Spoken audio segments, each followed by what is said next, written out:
This hangout is live. This is the Oneness Talking Point with Melanie Brockwell.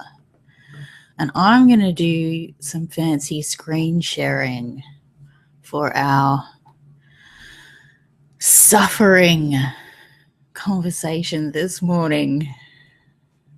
I don't know, I probably shouldn't laugh. It just makes me laugh. The whole idea.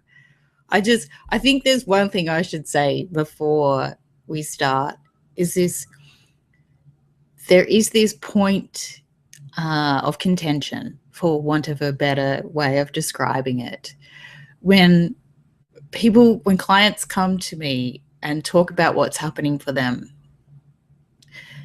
I ask the question, is it real? Is it suffering? Is it true? Kind of line of questioning, so that they can take responsibility for and understand what it is for them that's going on. And then, sometimes throughout the session, they'll say, but you have pain and you have grief and you have anger and all that stuff. Why is it different for you? And the answer to that question is, because I accept it as sacred. I accept it as a wave of all that is. I accept it as on purpose, so I can have the full experience and not think that I need to fix it or get rid of it, or I don't need to label it as a catharsis where I'm moving from one side through the muck to the other side. For me, wherever I am is the Holy Land. Everything that's going on is for a reason, is meaningful, is spirit manifest, is all that is having an experience, however, is the divine being. So I just thought that might be useful in the beginning of this broadcast today. And I have a couple of things that I really want to share with you. And the first one is, what do you call it? Not a short, a film trailer. That's what it's called, for a movie that hasn't been released. And I'm actually going to show you inside the window of the Mystery of Mastery, which is where you can go for a free membership to see all of the Oneness Talking Point webinar replays, as well as lots of other stuff that I post in there. So I'm going to click on my little screen share button.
Samadhi is an ancient Sanskrit word for which there's no modern equivalent.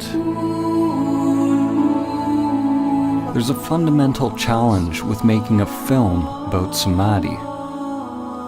Samadhi points to something that can't be conveyed on the level of mind.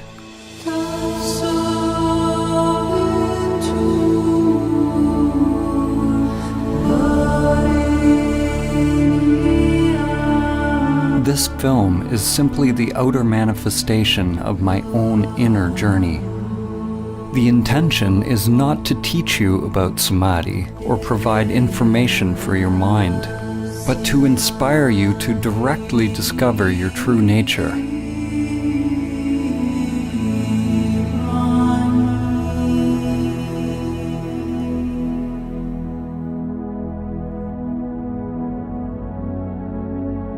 Samadhi is relevant now more than ever. We are at a time in history where we have not only forgotten Samadhi, but we've forgotten what we forgot.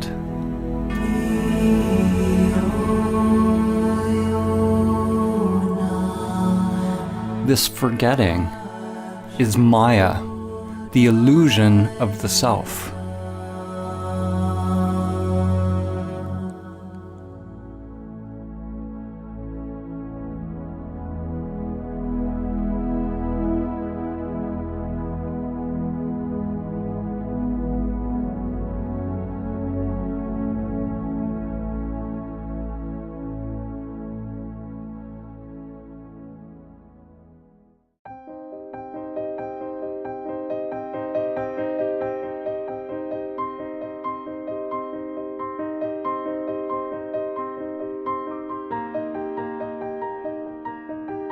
As humans, most of us live immersed in our daily lives, with little thought of who we are, why we are here, or where we're going. Most of us have never realized the true self, the soul, or what the Buddha called anatta, that which is beyond name and form, beyond thinking. As a result, we believe we are these limited bodies. We live in fear, either conscious or unconscious, that the limited self-structure that we are identified with will die.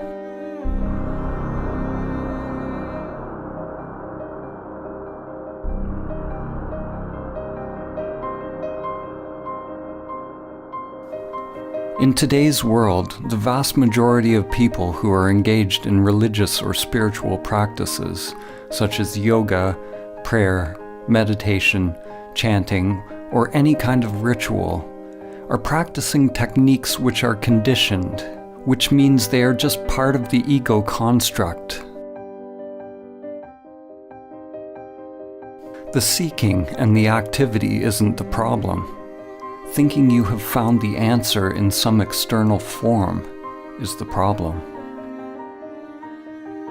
Spirituality, in its most common form, is no different than the pathological thinking that is going on everywhere. It is a further agitation of the mind, more human doing as opposed to human being. The ego construct wants more money, more power, more love, more of everything. Those on the so-called spiritual path desire to be more spiritual, more awake, more equanimous, more peaceful, more enlightened. The danger for you watching this film is that your mind will want to acquire Samadhi. Even more dangerous is that your mind might think it has acquired Samadhi. Whenever there's a desire to attain something, you can be sure it's the ego construct at work. Samadhi is not about attaining or adding something more to yourself.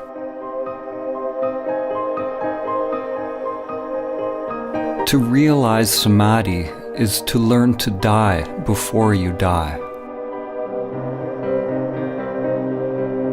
Life and death are like yin and yang, an inseparable continuum, endlessly unfolding with no beginning and no end.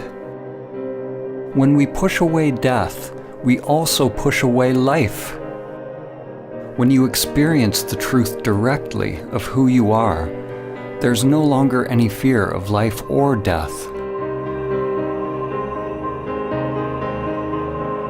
We're told who we are by our society and our culture. And at the same time, we're slaves to the deeper unconscious biological craving and aversion that governs our choices.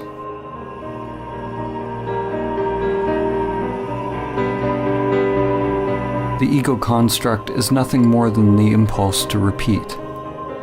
It's simply the path that energy once took, and the tendency for the energy to take that path again, whether it is positive or negative for the organism.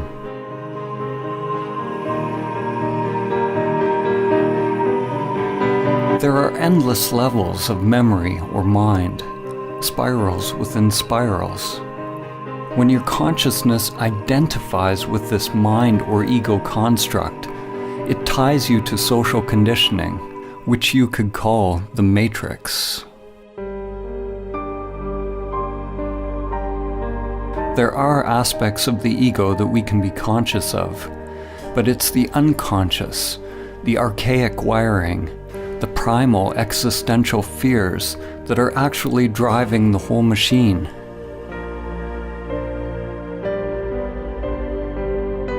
Endless patterns of grasping towards pleasure and avoidance of pain are sublimated into pathological behaviors. Our work, our relationships, our beliefs, our very thoughts, and our whole way of living. Like cattle, most humans live and die in passive subjugation, feeding their lives to the matrix.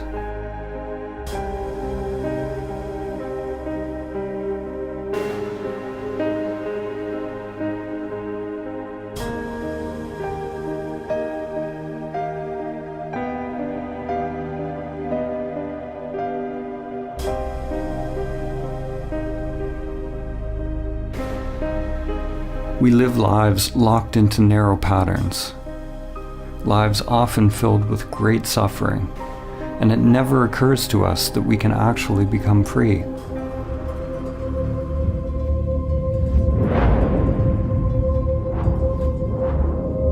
It is possible to let go of the life that has been inherited from the past, to live the one that is waiting to come forth through the inner world.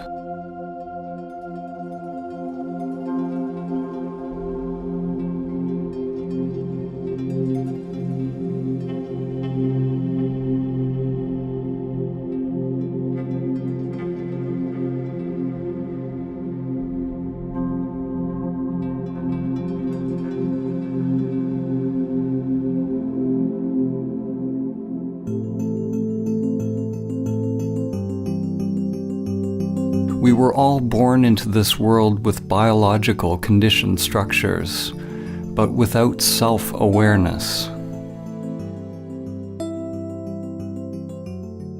Often, when you look into a young child's eyes, there's no trace of self, only luminous emptiness.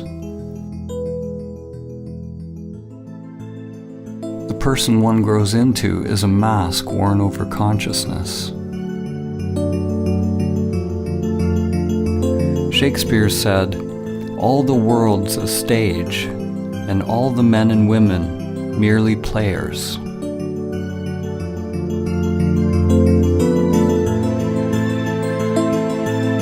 In an awakened individual, consciousness shines through the personality, through the mask.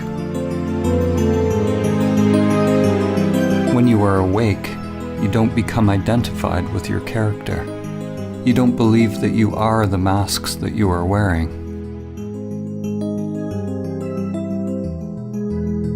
But nor do you give up playing a role.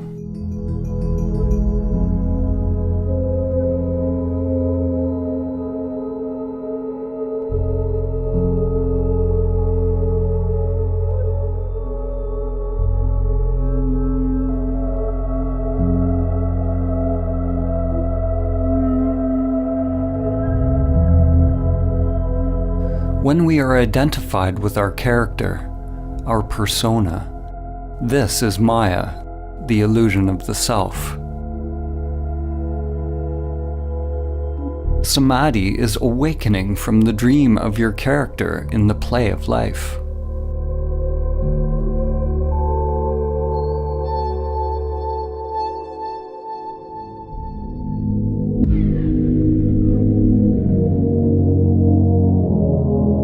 "2,400 years after Plato wrote the Republic, humanity is still making its way out of Plato's cave. In fact, we may be more transfixed by illusions than ever.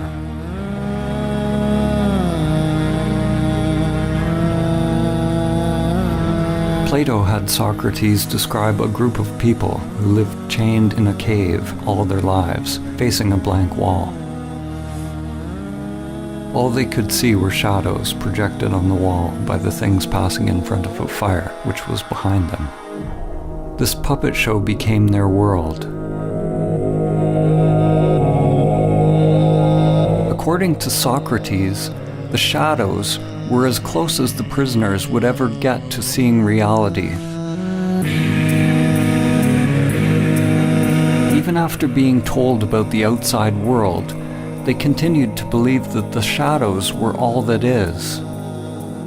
Even if they suspected there was something more, they were unwilling to leave what was familiar.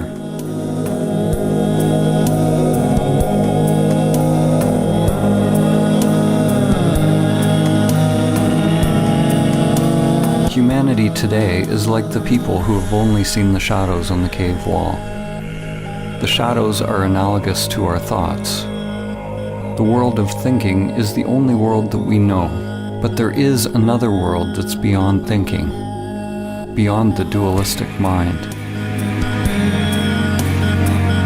Are you willing to leave the cave? To leave all that you have known, to find out the truth of who you are?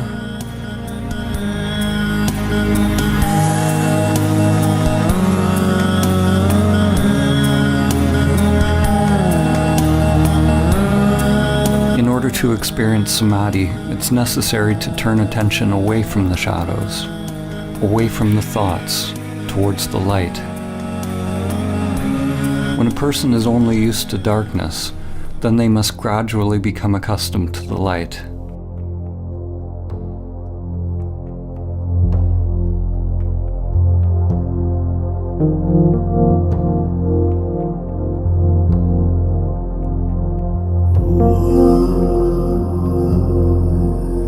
Like acclimatizing to any new paradigm, it takes time and effort, and a willingness to explore the new, as well as shed the old.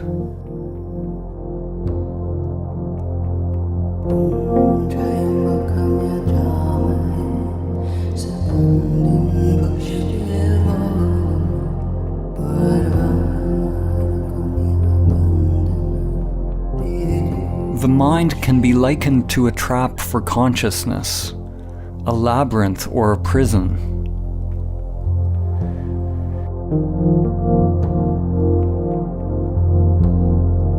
It is not that you are in prison, you are the prison.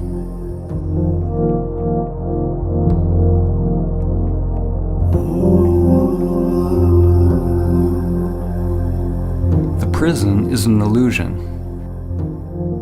If you are identified with an illusory self, then you are asleep. Once you are aware of the prison, if you fight to get out of the illusion, then you're treating the illusion as if it's real, and you still remain asleep. Except now the dream becomes a nightmare. You'll be chasing and running from shadows forever.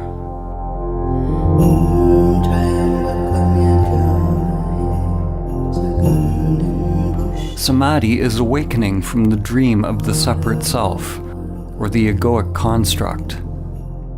Samadhi is awakening from identification with the prison that I call me.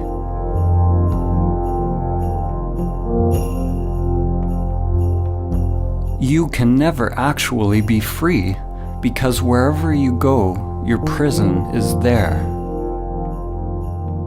Awakening is not about getting rid of the mind or the matrix. On the contrary, when you're not identified with it, then you can experience the play of life more fully, enjoying the show as it is, without craving or fear. In the ancient teachings, this was called the divine game of Leela, the game of playing in duality.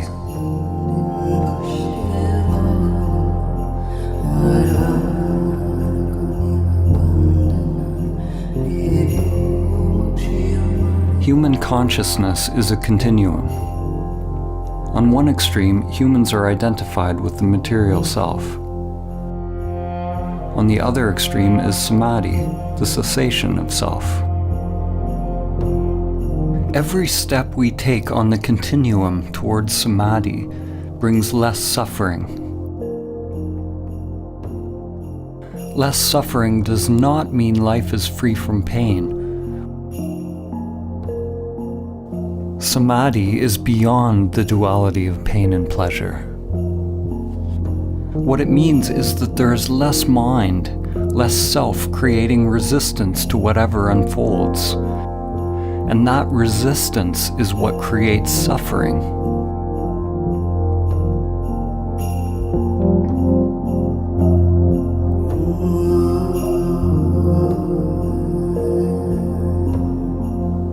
Realizing Samadhi even once allows you to see what is at the other end of the continuum, to see that there is something other than the material world and self-interest. When there is an actual cessation of the self-structure in Samadhi, there is no egoic thought, no self, no duality, yet there is still the I am, anatta, or no self. In that emptiness is the dawn of prajna, or wisdom. The understanding that the immanent self is far beyond the play of duality, beyond the entire continuum. The immanent self is timeless, unchanging, always now. Enlightenment is the merging of the primordial spiral, the ever-changing manifested world, or lotus, in which time unfolds, with your timeless being. Your inner wiring grows like an ever-unfolding flower as you disidentify with the self, becoming a living bridge between the world of time and the timeless.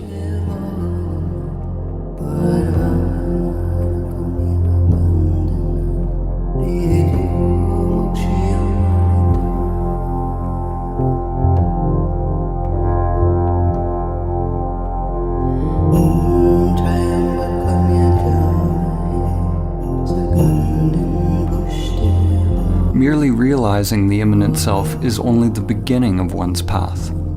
Most people will have to experience and lose Samadhi countless times in meditation before they are able to integrate it into other facets of life. It's not unusual to have profound insights into the nature of your being during meditation or self-inquiry, only to find yourself once again falling back into old patterns, forgetting the truth of who you are.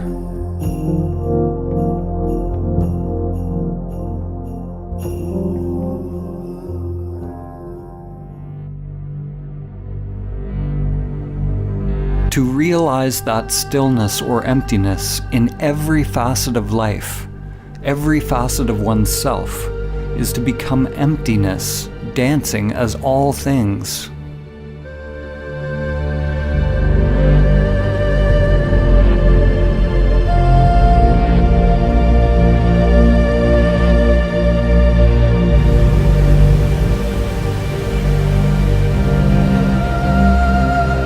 Stillness is not something separate from movement.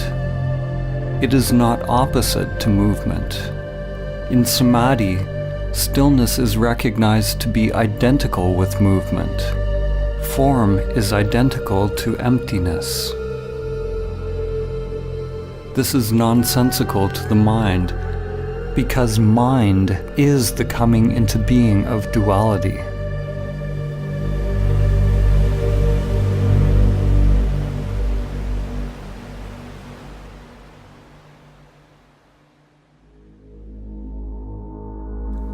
René Descartes, the father of Western philosophy, is famous for the saying, "I think, therefore I am."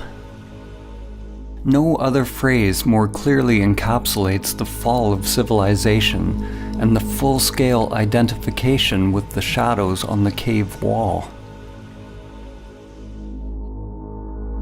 Descartes' error, like the error of almost all humans, was the equating of fundamental being with thinking.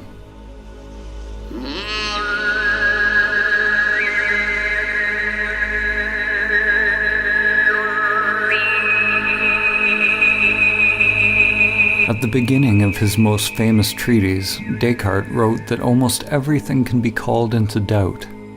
He can doubt his senses and even his thoughts.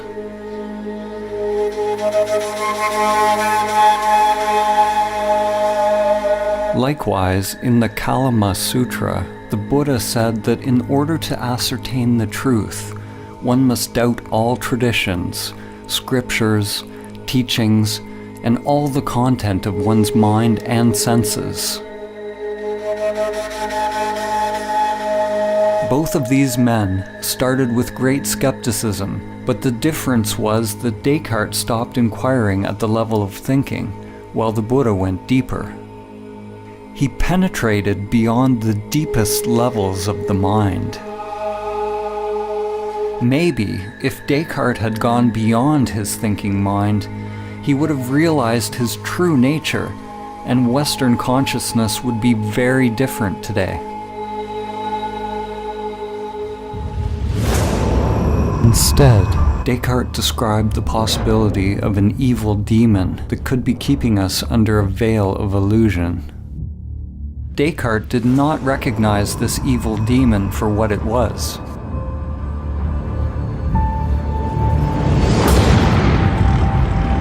As in the movie The Matrix, we could all be hooked up to some elaborate program, feeding us an illusory dream world. In the movie, humans lived out their lives in the Matrix, while on another level they were merely batteries, feeding their life force to the machines, which used their energy for their own agenda.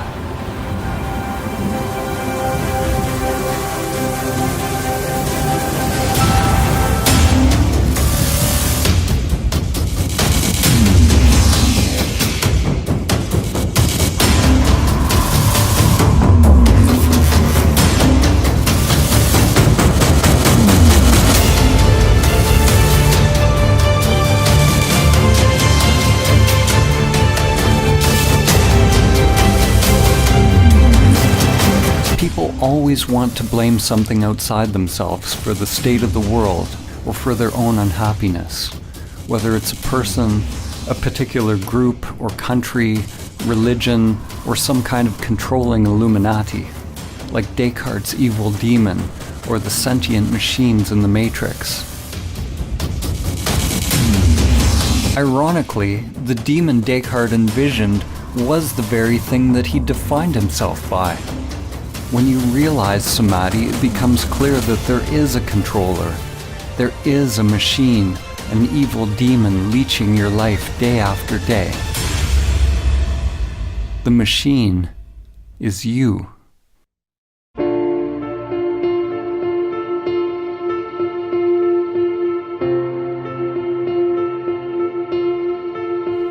Your self-structure is made up of many little conditioned subprograms, or little bosses.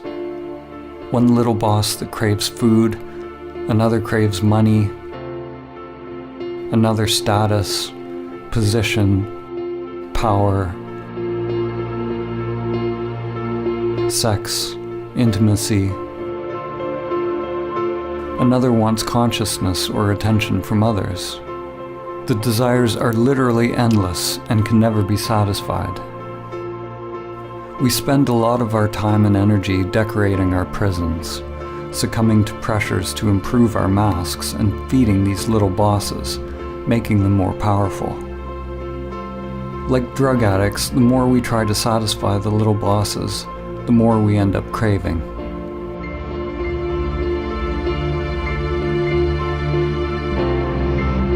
The path to freedom is not self-improvement or somehow satisfying the self's agenda, but it's a dropping of the self's agenda altogether. Some people fear that awakening their true nature will mean that they lose their individuality and enjoyment of life. Actually, the opposite is true. The unique individuation of the soul can only be expressed when the conditioned self is overcome.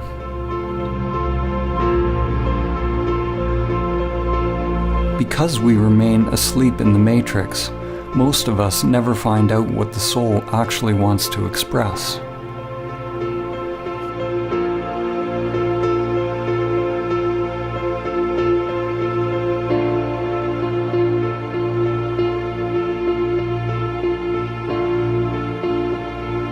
The path to Samadhi involves meditation, which is both observing the conditioned self, that which changes, and realizing your true nature, that which does not change. When you come to your still point, the source of your being, then you await further instructions without any insistence on how your outer world has to change. Not my will, but higher will be done.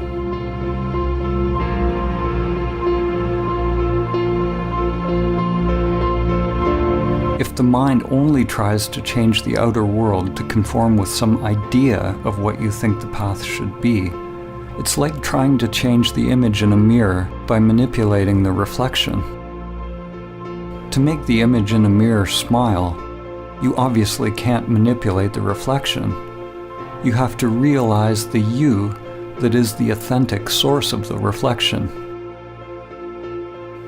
Once you realize the authentic self, it doesn't mean that anything on the outside necessarily needs to change.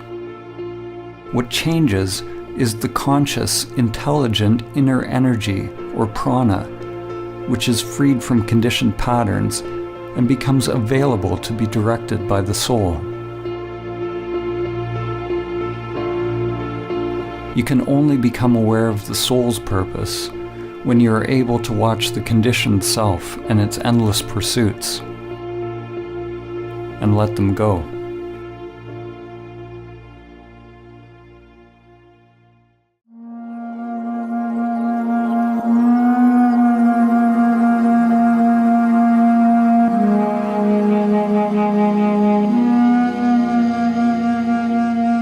In Greek mythology, it was said that the gods condemned Sisyphus to repeat a meaningless task for all eternity. His task was to endlessly push a boulder up a mountain, only to have it roll down again.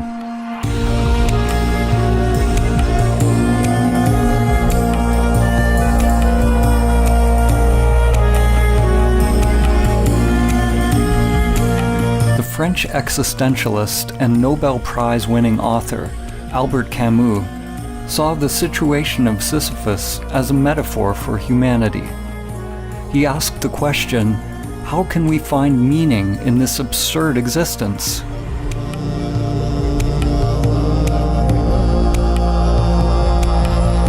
As humans, we are toiling endlessly, building for a tomorrow that never arrives. And then we die.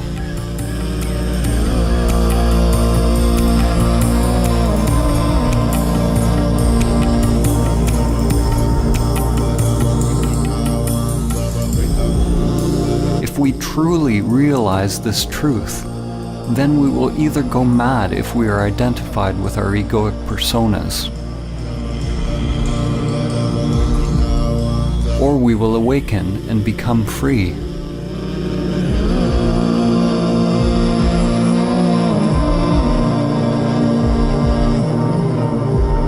We can never succeed in the outer struggle because it's just a reflection of our inner world. The cosmic joke, the absurdity of the situation becomes clear when there's a complete and utter failure of the egoic self to awaken through its futile pursuits.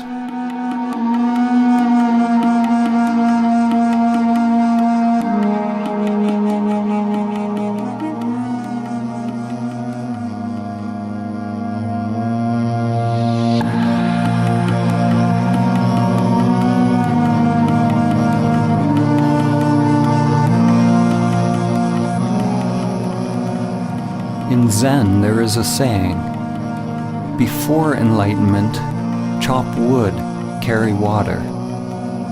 After enlightenment, chop wood, carry water.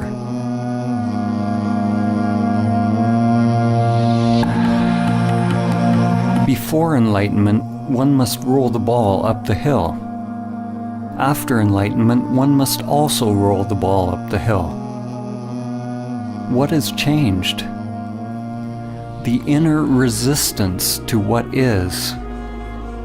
The struggle has been dropped, or rather, the one who struggles has been realized to be illusory.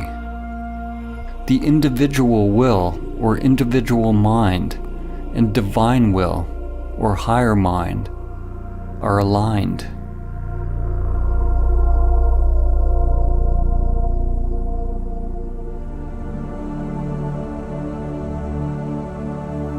Samadhi is ultimately a dropping of all inner resistance to all changing phenomena without exception.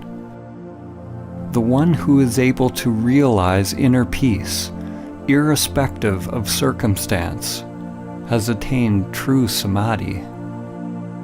You drop resistance not because you condone one thing or another, but so that your inner freedom is not contingent on the outer.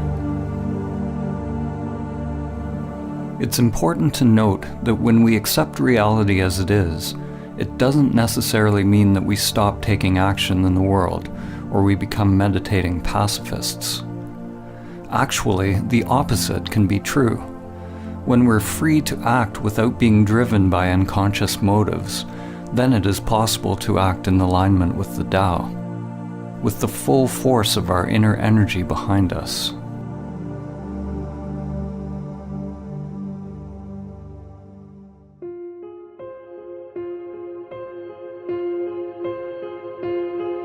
Many will argue that in order to change the world and bring about peace, we need to fight harder against our perceived enemies. Fighting for peace is like shouting for silence. It just creates more of what you don't want. These days there's a war against everything. A war against terror, a war against disease, a war against hunger. Every war is actually a war against ourselves.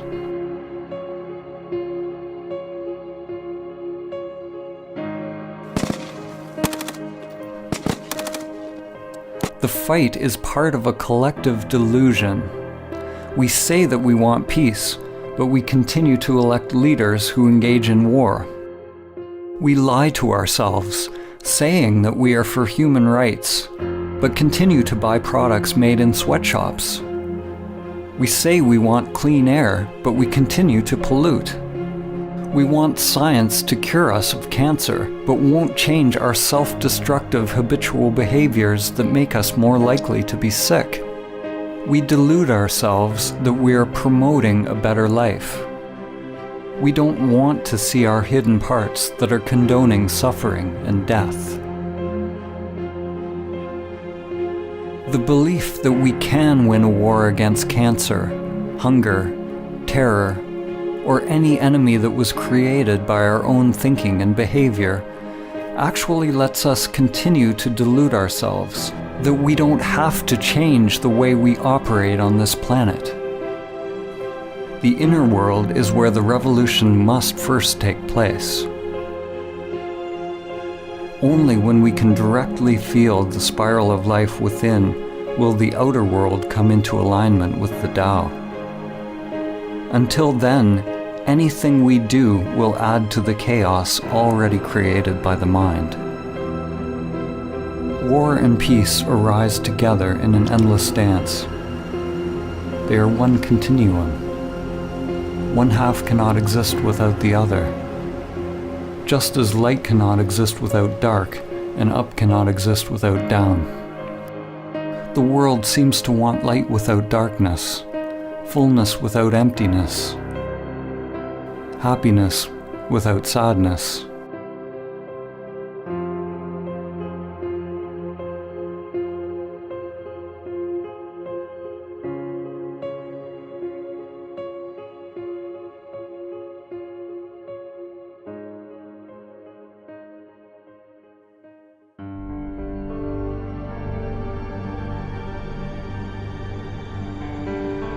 The more the mind gets involved, the more fragmented the world becomes. Every solution that comes from the egoic mind is driven by the idea that there is a problem, and the solution becomes an even greater problem than what it was trying to solve. What you resist persists.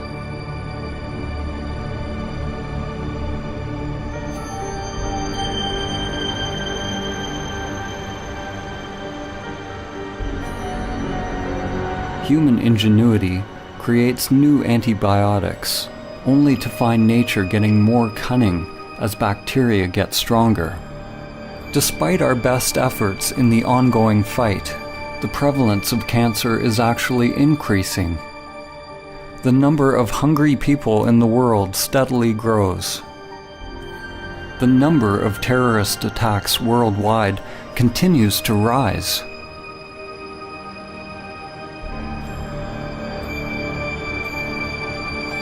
What's wrong with our approach? Like the sorcerer's apprentice from Goethe's poem, we have taken hold of a great power, but we do not have the wisdom to wield it.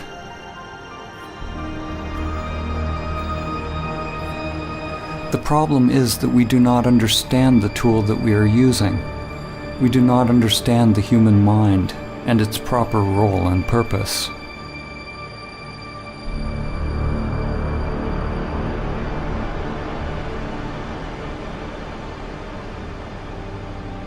The crisis is born of the limited, conditioned way in which we think, the way we feel and experience life.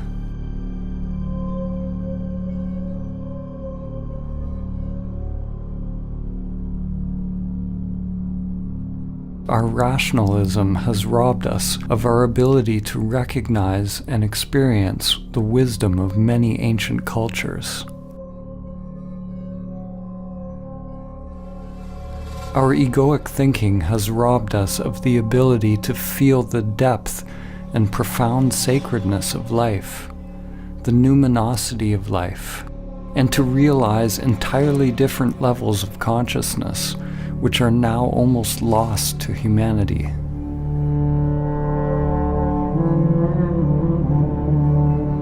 In the ancient Egyptian tradition, netters were archetypal forms whose characteristics could be embodied by those who purified their physical and spiritual bodies in such a way that they were fit to house higher consciousnesses. The original netter, or the divine principle of this wisdom, was known as Thoth, or Tehuti, often depicted as a scribe with the head of a bird or ibis, and represented the origin of all knowledge and wisdom. Thoth could be described as the cosmic principle of thinking, or thought. Thoth gave us language, concepts, writing, mathematics, and all the arts and manifestations of the mind. Only those who had gone through special training were allowed to access Thoth's sacred knowledge.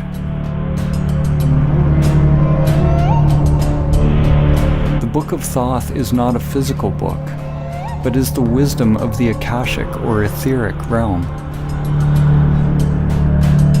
Legend tells that Thoth's knowledge was deeply hidden in a secret place within every human being, and was protected by a golden serpent.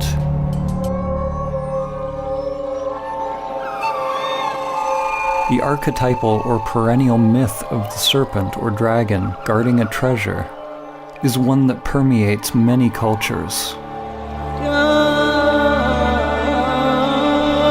and has been called by names such as Kundalini Shakti, Chi, Holy Spirit, and inner energy. The golden serpent is the egoic construct which is bound in the inner energies, and until it's mastered and overcome, the soul will never be able to attain the true wisdom. It was said that the Book of Thoth brought nothing but suffering to any individual who read it, even though they would find the secrets of the gods themselves, and all that is hidden within the stars. What must be understood is that the book brought suffering to any individual who read it, any ego that tried to control it. In the Egyptian tradition, awakened consciousness was represented by Osiris. Without this awakened consciousness, any knowledge or understanding attained by the limited self would be dangerous, disconnected from higher wisdom. The eye of Horus had to be open. The esoteric meaning that we find here is similar to the more familiar story of the fall in the Garden of Eden. The Book of Thoth parallels the tree of knowledge of good and evil, whose fruit Adam and Eve were tempted to eat.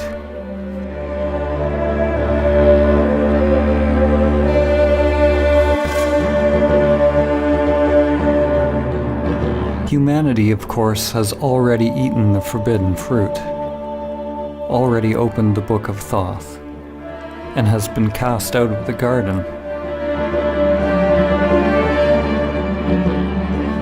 The serpent is a metaphor for the primordial spiral that extends from the microcosm to the macrocosm. Today, the serpent is living as you. It is the egoic mind expressed as the manifested world. We have never before had access to so much knowledge. We've gone deep into the material world, even finding the so-called God particle. But we've never been more limited, more ignorant of who we are and how to live. And we do not understand the mechanism by which we create suffering.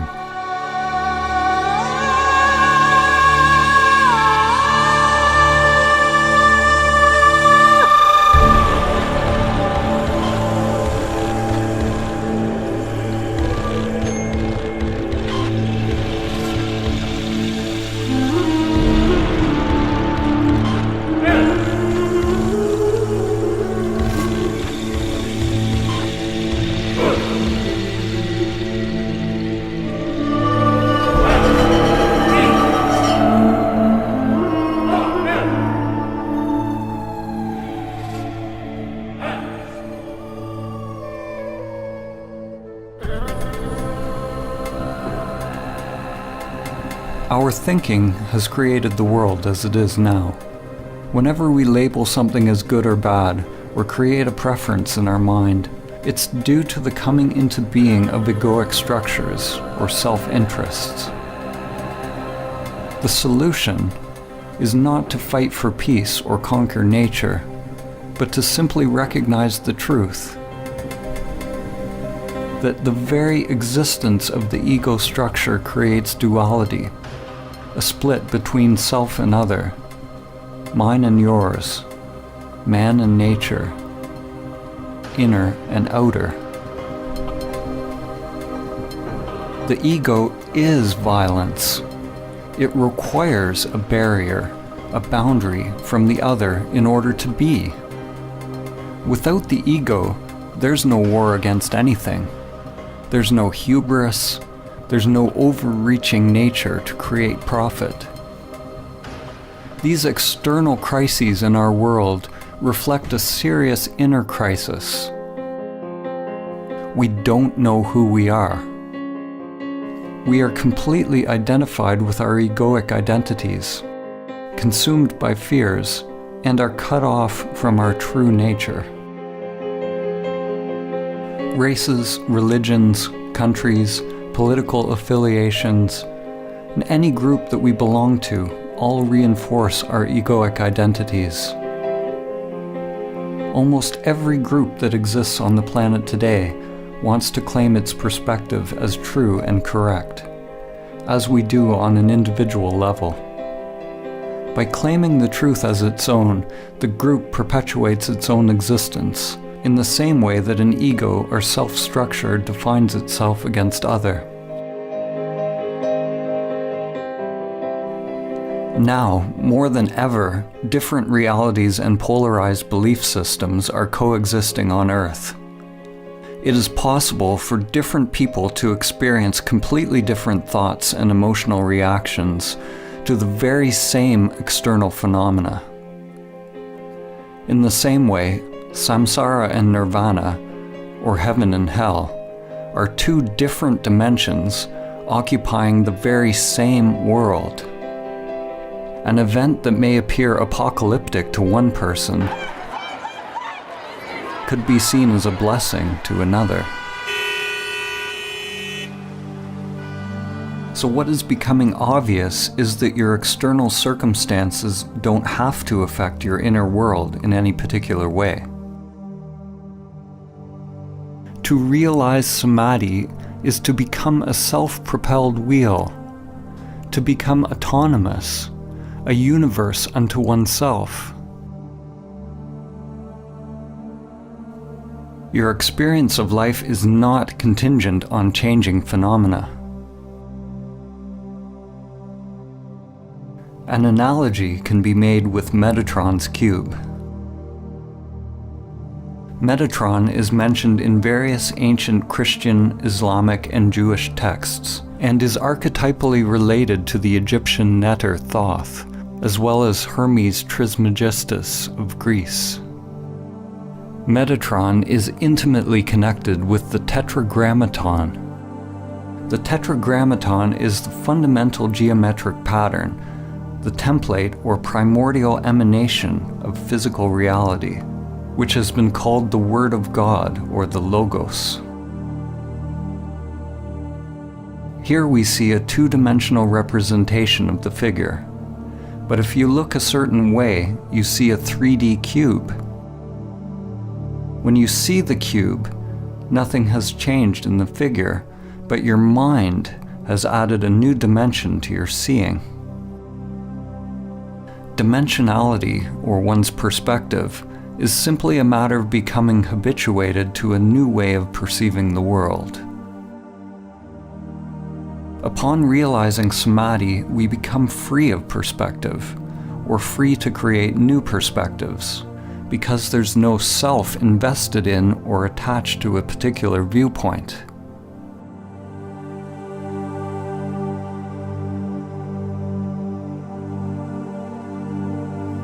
The greatest minds in human history have often pointed to levels of thought beyond the limited self-structure. Einstein said, "The true measure of a human being is determined primarily by the measure and sense in which he has attained liberation from the self." So it's not that thinking in the existence of the self is bad. Thinking is a wonderful tool when the mind is in service to the heart. In Vedanta, it is said that the mind makes a good servant, but a poor master.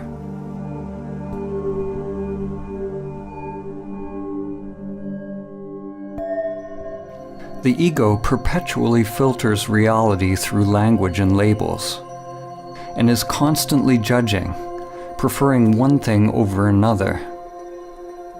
When the mind and senses are your master, they will create endless suffering, endless craving and aversion, locking us into the matrix of thinking. If you want to realize Samadhi, do not judge your thoughts as good or bad, but find out who you are prior to thought, prior to the senses. When all labels are dropped, then it is possible to see things as they are.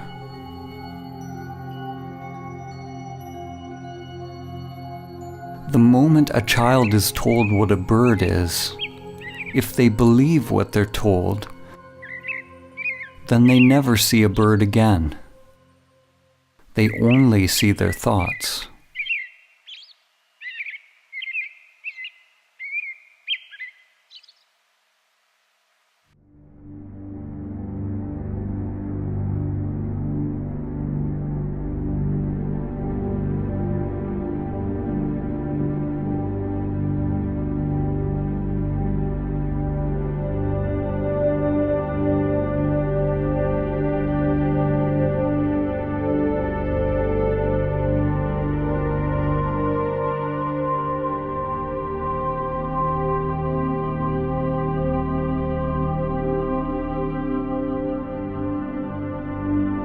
Most people think that they are free, conscious, and awake. But if you believe you are already awake, then why would you do the difficult work to attain what you believe you already have? Before it becomes possible to awaken, it is necessary to accept that you are asleep, living in the matrix. Examine your life honestly without lying to yourself. Are you able to stop your robotic, repetitive life patterns if you want to? Can you stop seeking pleasure and avoiding pain? Are you addicted to certain foods, activities, or pastimes? Are you constantly judging, blaming, criticizing yourself and others?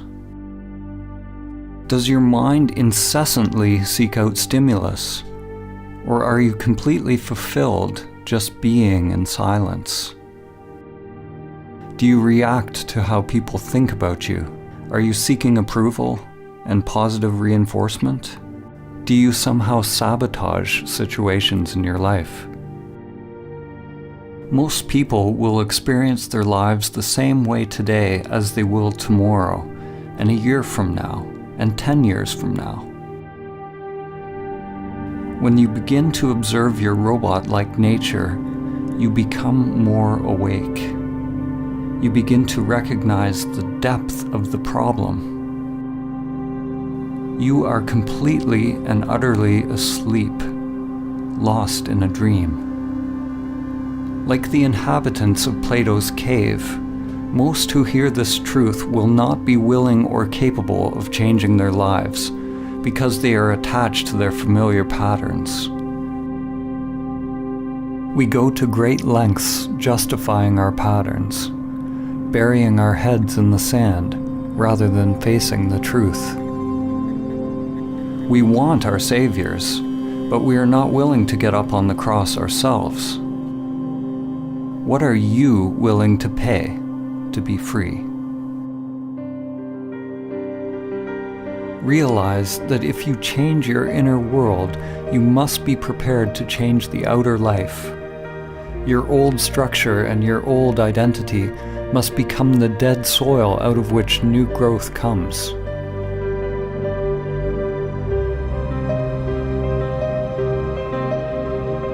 The first step to awakening is to realize that we are identified with the matrix of the human mind, or the mask. Something within us must hear this truth and be roused from its slumber. There's a part of you, something timeless, that has always known the truth.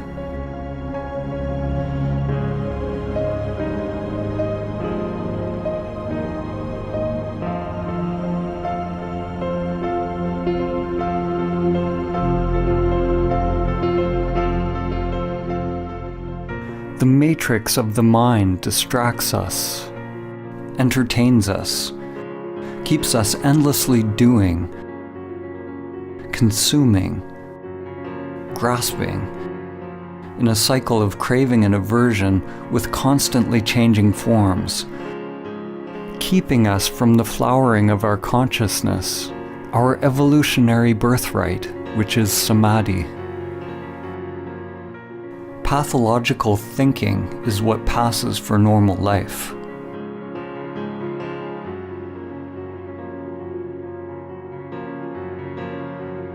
Your divine essence has become enslaved, identified with the limited self-structure. The great wisdom, the truth of who you are, is buried deep within your being.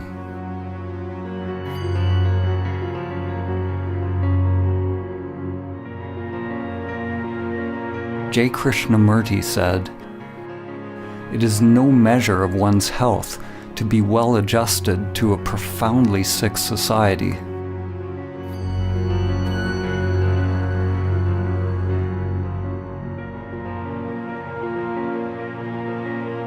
Identification with the egoic mind is the sickness, and Samadhi is the cure.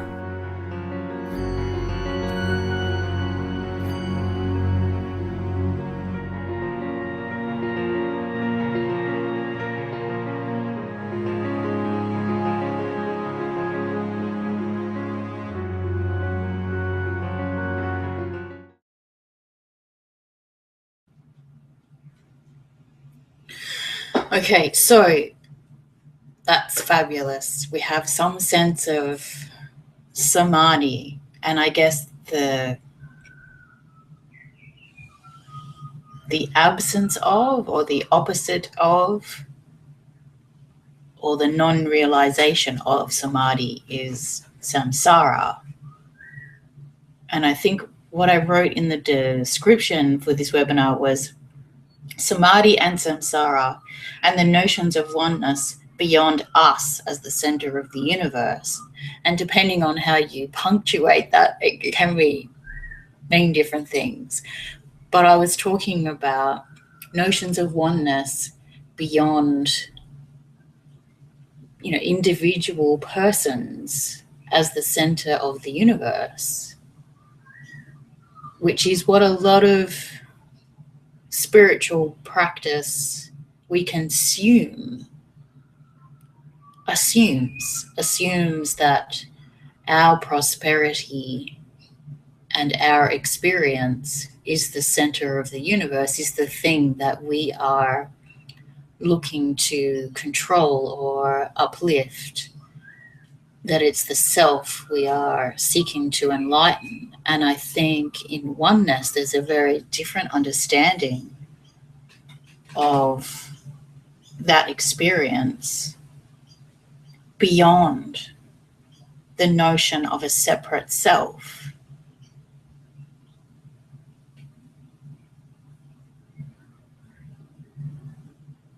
And I don't necessarily want to go into a lot of that just yet, because I have one more video.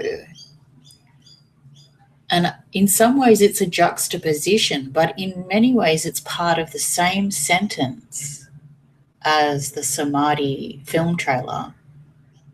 And it's a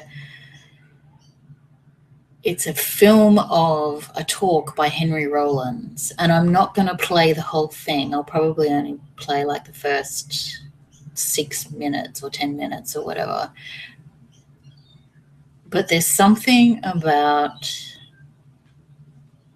the entanglement of our notions and desire for samadhi that can be tied in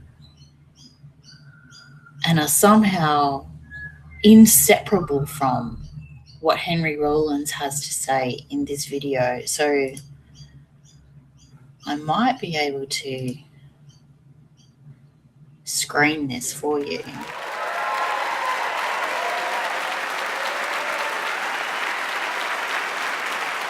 Good evening. Thank you so much for showing up. It's nice to see all of you.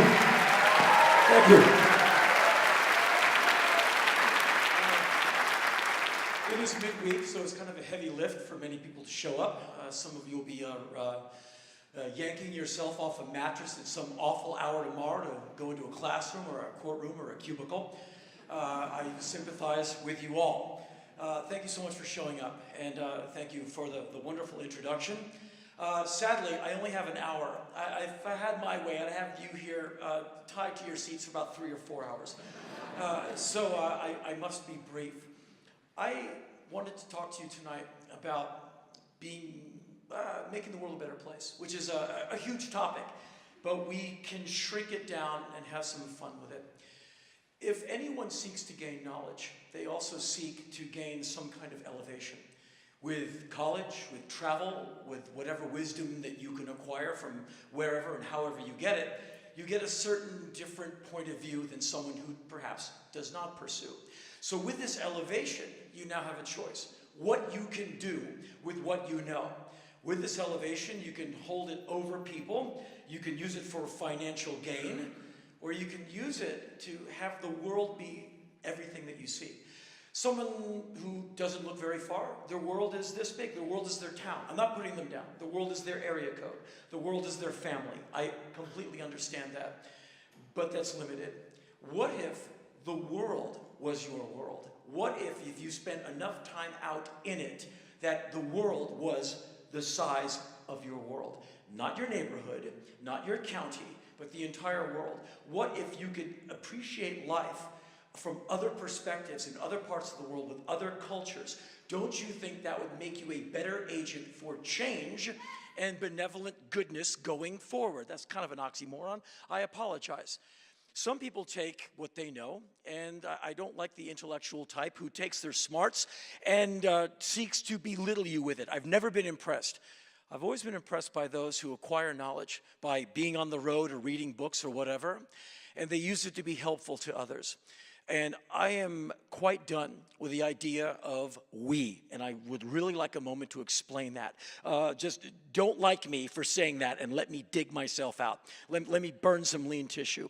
In America, I don't think we shall overcome. We've had myriad opportunities to overcome. We're not that interested. From 1865 to now, with the death of Abraham Lincoln, the 13th Amendment, the 14th from 1868, my personal favorite, we've had many, many chances to overcome. We're just not that into it. Is that because Americans are bad? No.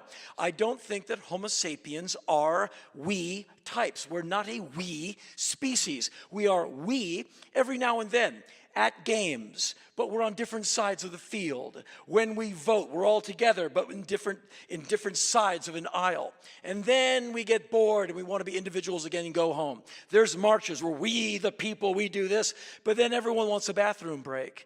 And so Americans are put under undue pressure living under this moniker, the United States. 50 countries with 50 different cultures, with 50 different sets of values all getting together. The miracle of the United States is there hasn't been a second, third, and fourth civil war as bloody as the first one. And so for those who don't behave, I think we behave pretty well. But going forward, if you really want the world to be a better place, it is up to you, the individual, to choose to do good things. I can't make you. Only you can make you. So I am done with we, and I am just concentrating on you. What you're going to do now and what you're going to do with it in the future. We are going down the drain. We stab a knife in the side of Mother Nature and twist it every chance we get. She gives us cancer. She doesn't mean any harm. She just wants to cull the herd just a little. We fight back. She makes deserts. We go live in them. She makes floodplains. We insist in living there. Do you realize the bubonic plague, Ebola, syphilis, cancer, is Mother Nature very benignly going like, cool it. I know breeding is fun, but you do it a lot. I got so much water. I got so many trees. I got so much breathable air. You're screwing up my equation with medicine, with technological breakthroughs. Thank goodness you're making the wars bigger, so it's kind of evening up just a little bit. So that's we. So I'm only interested in you. And I've come to the conclusion that people are basically ungovernable and they're untamable. And that's why any governmental delivery system, democracy, communism, socialism, whatever ism or assy you want to use, it's rife with problems. Why? The paperwork is fine. It's because there's people involved, and people aren't bad. They just have a ton of ideas all at once. So we shall not overcome. You, on the other hand, can overcome, and you can inspire someone else to overcome. And that's why you want to travel. That's why you want to be part of change and part of something positive going forward. We all can't agree on anything for very long except oversleeping and pizza. But you can do a lot. And late last year, I got an email from a woman. It's why I staggered onto the stage a few minutes ago with a steno pad in my hand. Usually, I keep all my information right here. I don't use any notes, nor do I take a drink of water, and I try not to say or and I rarely stop talking for very long. You'll see. So I got an email at the end of last year from a woman, and I'm not putting her in the pejorative, but I wrote down her email to me, and I put it on my steno pad because I wanted to quote her. In one paragraph, she summed up the state of humanity. She nailed it. And I'm not trying to make fun of her. I'm not putting her in the pejorative at all. I think she got it. And I think she thought she was already in a conversation with me, and this was a second or third email to me. It was the only one I've ever received. I'll read it to you, see what you think. But in one paragraph, she got all of us together. Hi, Henry.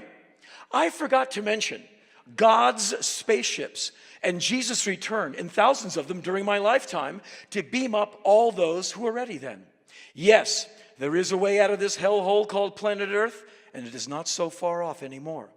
Check out Psalm 68:17. He went, so he will come back again. Merry Christmas. I am on Facebook. Now, in one cranial exhalation and one cerebral ha, this woman was able to take in alien abduction as transport, Jesus, God, a Judeo-Christian holiday, and social networking. Like, do you want to hang out with this woman? I do. I think she'd be amazing. And that just shows you in one paragraph, one fell swoop, how dynamic humans are, where they can take in the spiritual, the cutting edge of technology, the good book, and all of that, and stir it all together and still walk a tightrope, chew gum, and not fall off. And that's why humans are largely ungovernable. And that is why it's such a pain in the neck to deal with humans, because they are, for better or for worse, individuals. And so if you really want to help, if you really want to go forward, you have to take people as a living, breathing, thinking thing that are connecting dots and agreeing with themselves on basic essential truths. My father.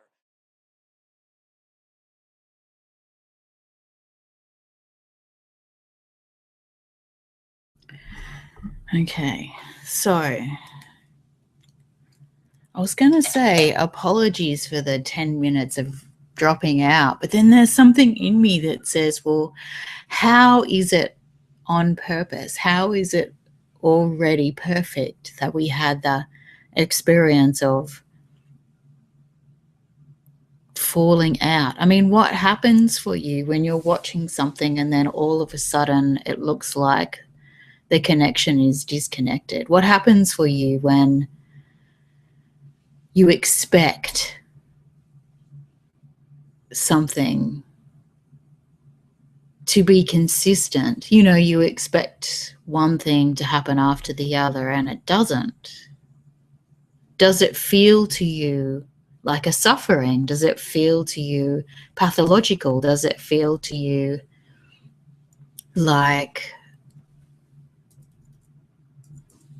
something has gone awry or amiss? There's a spanner in the works. There's a gremlin.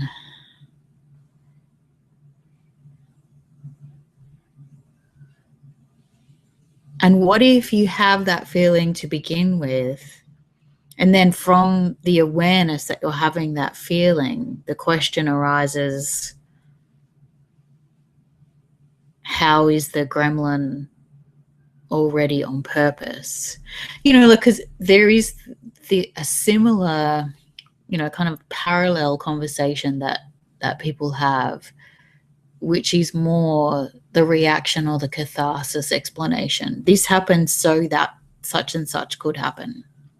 You know, the pain was an opportunity to do X, Y, Z, but the pain itself is not sacred. The pain itself is not essential. The pain itself is still seen as something that needs to be ended and gotten over. It's still kind of put in that basket of a means to an end, and that pain is still seen as a negative, albeit an essential.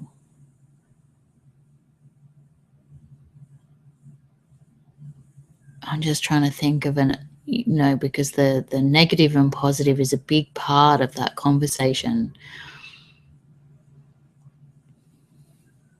Even though it's a good thing because it takes you to somewhere that you need to be that's positive, the pain itself is still understood as a negative thing that must end. So you only know that it worked. You only know that it was a means to an end if it got you to somewhere positive. You only know if it got you to somewhere positive if the pain ended, right? But what if the pain was in and of itself essential and sacred and on purpose? What would have to happen for that to be true? What would have to happen for the 10 minutes or whatever it was, 12 minutes of silence and uncertainty? Because I think that's what it is, isn't it? It's that sense of not knowing what happened if the broadcast is over, not knowing what happened if it's something on your end that you can fix in order to stop it. Like that's really the core of the conversation that makes us have an experience of suffering. Because I can be in pain, understand it as sacred, have the experience of pain, and still not label it as suffering. How is it that I can do that? And I'm not a martyr. It's not like I go through it until the universe takes it away. I'll take a damn pill if the universe says, take a pill, it's okay. It's not that I'm honoring the painfulness. I'm honoring pain. I'm honoring whatever it is. And at the moment, we've labeled this thing as pain, or we've labeled this thing as a disconnection or a silence or an uncertainty. So how can we meet that label as sacred? Because someone else can have the same experience and have a different label for it. And I think that's where that sense of cultural bias, you know, which is inseparable from perceptual bias, comes into that equation. How I'm denoting, diagnosing, deciphering this experience is not an objective process. There's a whole heap of preconceptions involved in what I'm calling pain. And in turn, why I have an experience of painful.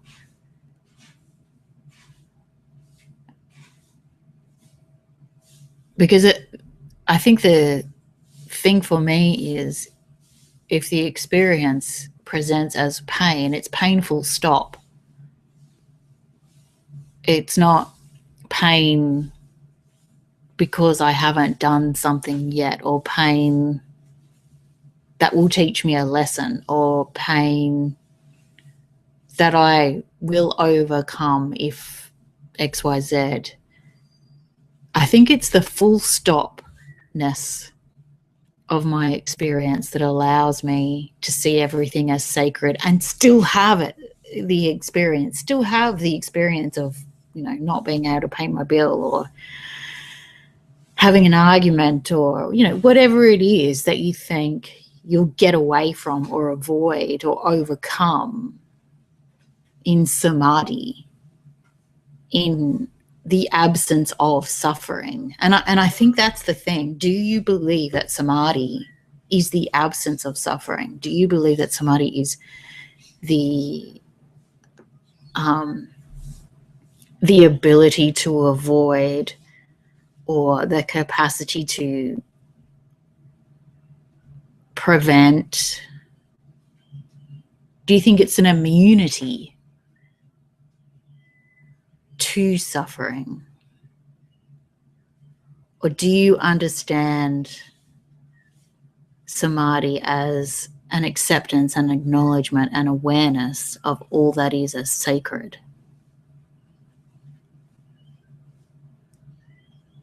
including whatever it seems to be, including whatever it has been labeled?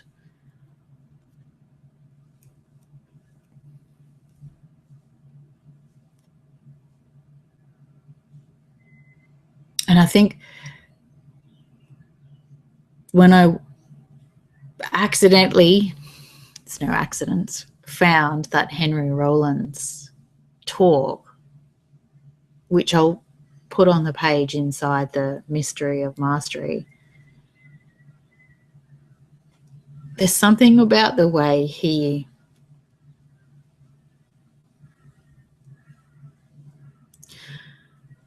articulates, you know, there's an honesty in his narrative that's self-aware.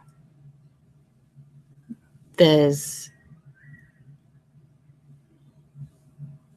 a movableness in his self-awareness, as much as there is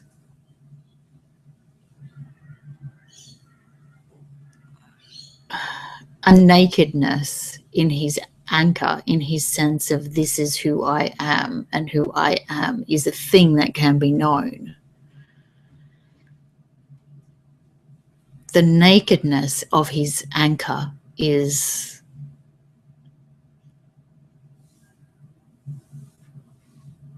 I'm not sure how to put it.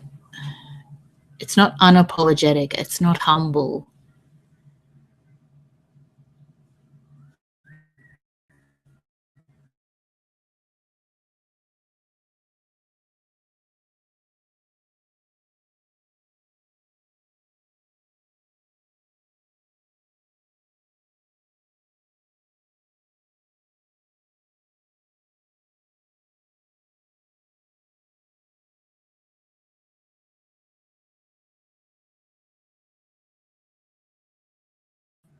And all of the things in the one conversation.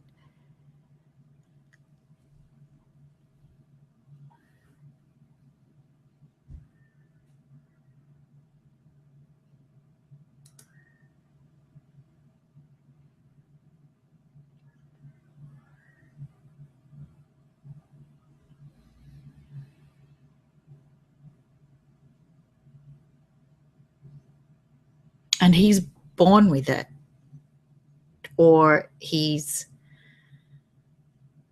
in this moment with it. It is the notion of what he is. There's no sense that I admire it because he learnt it or he overcame something or it makes him a better person.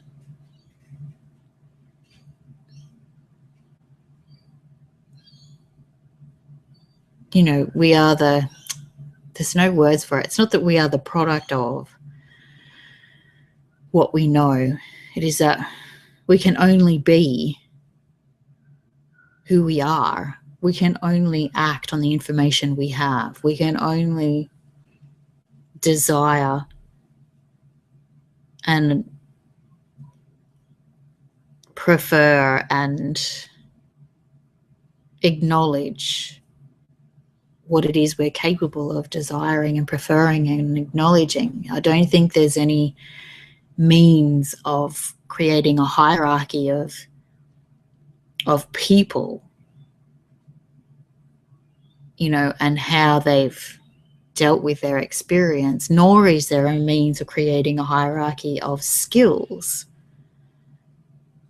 which generic people can go in and adopt in order to better themselves or the world. I can't see it any other way except that you are who you are for a reason, and the product, the experience of who you are, which other people perceive as a product,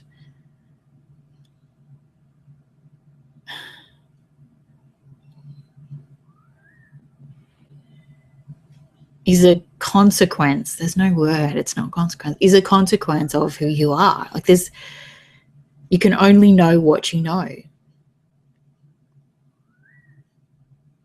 If you have a preference, there's a reason that you have that preference. It's not an excuse. It's not a justification. It's the physics of reality, of personhood, of spirit. You know, it's the physics of oneness. You can only do what you do, know what you know, be who you are. There's no way for you to stand outside of that and say, I could have done it differently. Because in that moment, you were the alchemy of all that is as an expression of spirit, and there's no you in there. That was a solid thing that has been solid throughout time that could have been different. You're just a rearrangement, an expression and experience of all that is. There's no way to maneuver that into something else from the oneness perspective. And there is from other perspectives. There's no sense that this is it. you know, there's an honoring of, if you get to this point and go, but I know Samadhi is about these practices, and these practices will take me to a place where I can see the evidence, I can see the outcomes of no more suffering. I can see the calmness and the parasympathetic nervous system responses, and I can see the immunity responses, and I can see the relationships, you know, being more healthy with a healthier communication, and I can see my sense of self-talk changing, and I can see all this evidence. So for me, Samadhi is about the practices, and the practices are about ending the suffering or diminishing the suffering.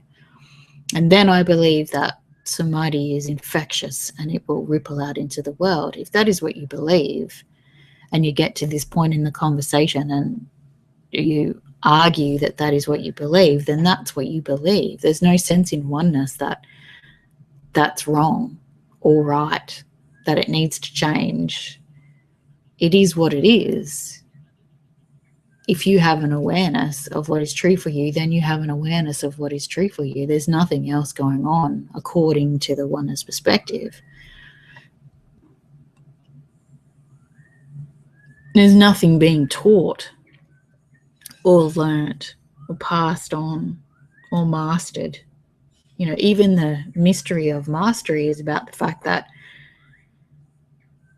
we can only be present to the unknown by not knowing. The mystery is the point.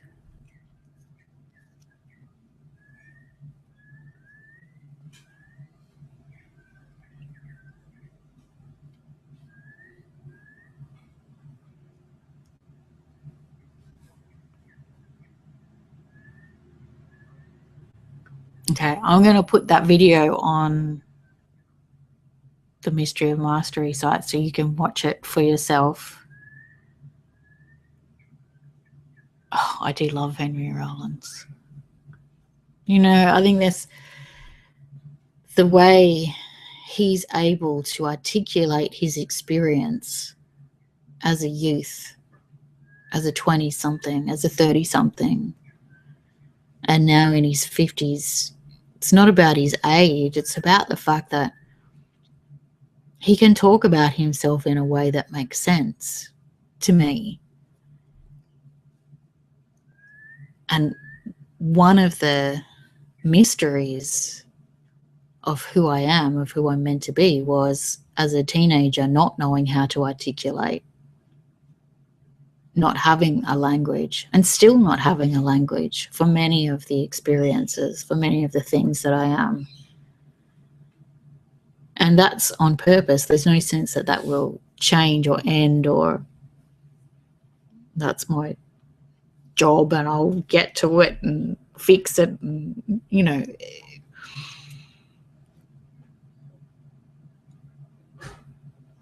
there's just something appealing to me about people who are able to articulate. Because I don't, and I'm not. It's the perfection of who I am includes the fact that I did not and could not as a teenager, and still articulation is something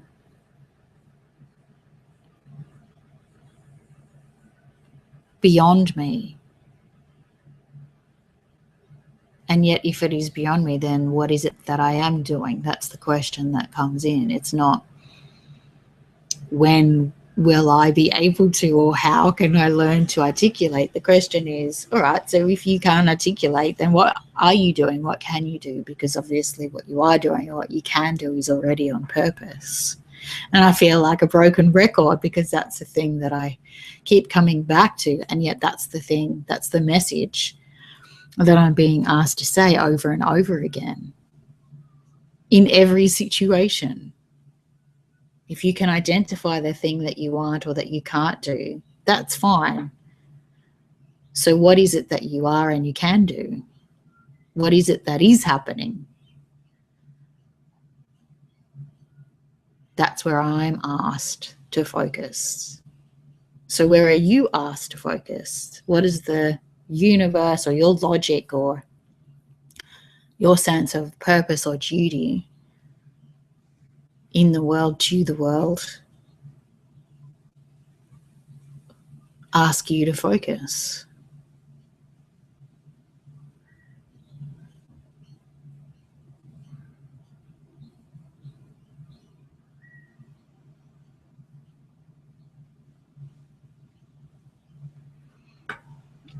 Okay, we're stopping now.